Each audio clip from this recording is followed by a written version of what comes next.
E aí, turma, beleza? Professor Edson na área. Galera, hoje nós vamos iniciar a nossa aula de número 8.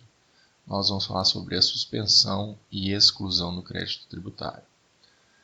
Tá aí a nossa relação jurídico-tributária. A gente já entende ela perfeitamente, a gente já sabe como ela funciona. Hipótese de incidência, fato gerador, quando surge a obrigação tributária, o que é obrigação tributária. Nós temos o lançamento do tributo e a constituição do crédito tributário. Na aula de hoje nós vamos falar, depois da criação desse crédito tributário, como que ele pode ser suspenso ou excluído, certo? Primeira coisa que nós precisamos entender aqui é o lançamento, que o crédito tributário, ele é constituído depois do lançamento, depois da atividade administrativa em constituir o crédito para o contribuinte, certo? Nós vimos até nas aulas anteriores a questão de responsabilidade, prescrição, decadência. Hoje nós vamos falar de como suspender o crédito tributário. Para que eu suspenda o crédito tributário, eu preciso ter o crédito tributário, eu preciso que ele tenha sido anteriormente lançado. Conseguiram compreender essa possibilidade? No artigo 151 a 155A do Código Tributário Nacional, nós temos as possibilidades de suspensão desse crédito tributário. Especificamente no artigo 151, nós temos que essa suspensão pode ocorrer por moratória, pelo depósito do montante integral do crédito, por reclamações ou recursos de processos administrativos na esfera tributária ou processos judiciais, ou quando a gente institui o parcelamento. Eu vou falar para vocês um pouco dessas modalidades a seguir. O que é a moratória? Ela é prevista no artigo 152 a 155. Ela é quando o órgão instituidor do tributo, o agente ativo do tributo, quando ele decide dar um prazo maior para você pagar. Ele fala assim, tudo bem, você não precisa pagar hoje não, você vai pagar daqui 30 dias ou daqui um ano e eu não vou te cobrar juros por isso, certo? Eu vou explicar direitinho como isso funciona. Ele vai postergar o prazo que você tem para pagar o crédito tributário. Isso acontece pela própria vontade do ente federativo responsável pelo tributo. Isso pode acontecer de forma geral ou de forma individual. Como que isso ocorre de forma geral? Ele vai criar a possibilidade de moratória para todos os contribuintes de determinado tributo. Por exemplo, imposto de renda. Em março, maio, tem um prazo final para a gente apresentar a nossa declaração de imposto de renda e recolhimento do imposto de renda. Vamos supor que a Receita Federal decida cobrar esse tributo, essas questões do imposto de renda, em vez de ser em maio, que ela cobre isso tudo em dezembro. Isso o prazo final, o máximo final seja em dezembro.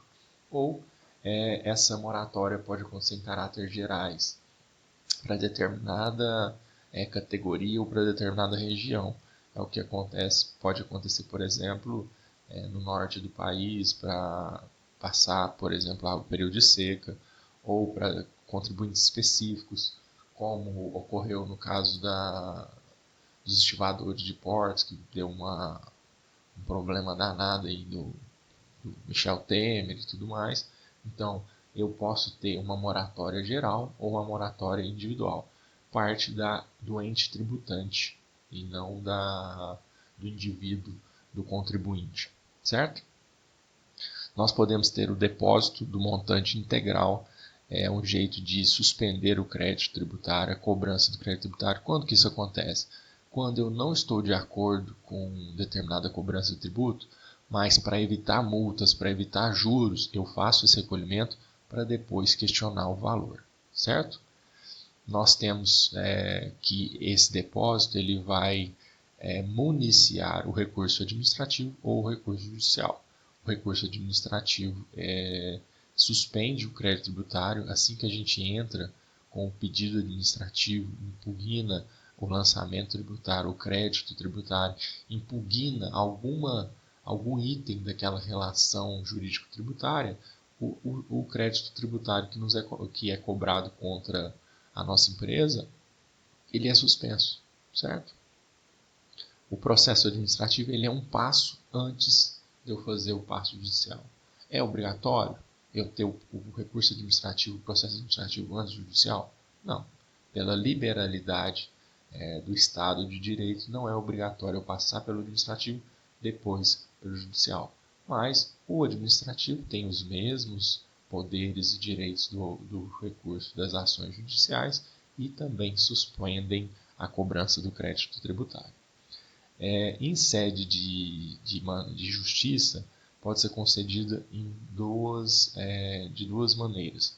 Uma ação específica, mandato de segurança, que é uma ação específica que visa suspender a cobrança do tributo, para que depois o juiz decida se é uma cobrança justa ou injusta. Vai depender do fumus boni iuris e do periculo in mora, que é da existência de um possível direito, que alguns estudiosos chamam de fumaça do bom direito.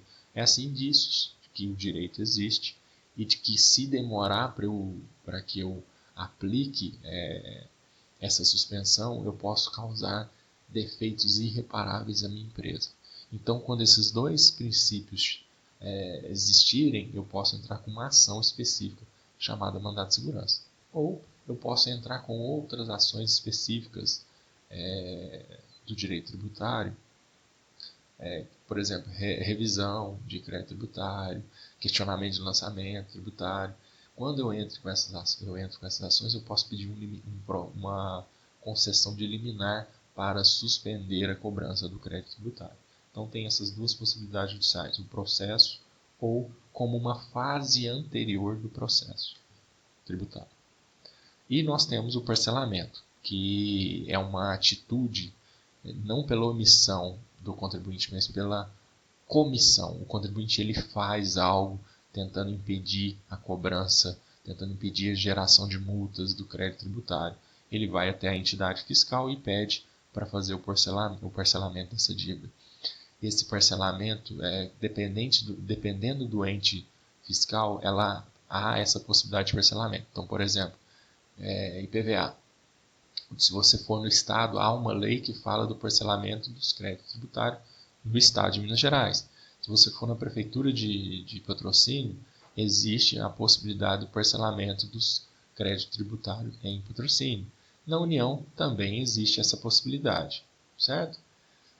Se não me engano, eu coloquei aqui para frente essa previsão legal. Mas do parcelamento, nós temos no artigo 155A que ele será concedido de forma específica em lei. Então, o parcelamento ele também precisa ser previsto na lei do ente tributante, seja Estado, União, Estados ou municípios. Essa possibilidade de parcelamento pode ser do crédito vencido ou não vencido. Mas como assim, professor? Eu posso parcelar um crédito tributário que ainda não foi vencido? Pode. Qual que é o exemplo? É o que acontece com o IPVA. O IPVA, no começo do ano, o Estado ele possibilita que você parcele os créditos antes deles. Nós temos a possibilidade do crédito não vencido como do crédito vencido. Professor, existe a possibilidade de que o crédito seja parcelado antes do vencimento? Sim.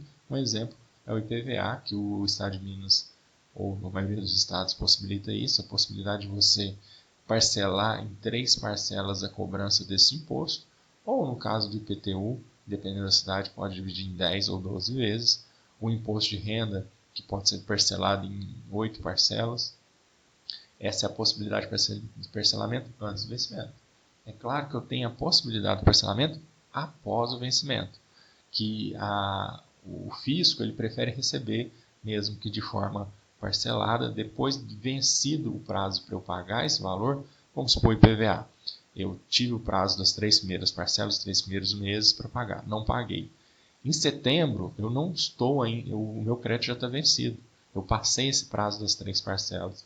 Eu posso ir lá no Estado e negociar o crédito do IPVA? Ele já estando vencido? Sim, claro que posso. Nós temos o que nós chamamos de crédito ordinário, crédito e dívida tributária extraordinária. Nós temos a suspensão ordinária e a suspensão extraordinária.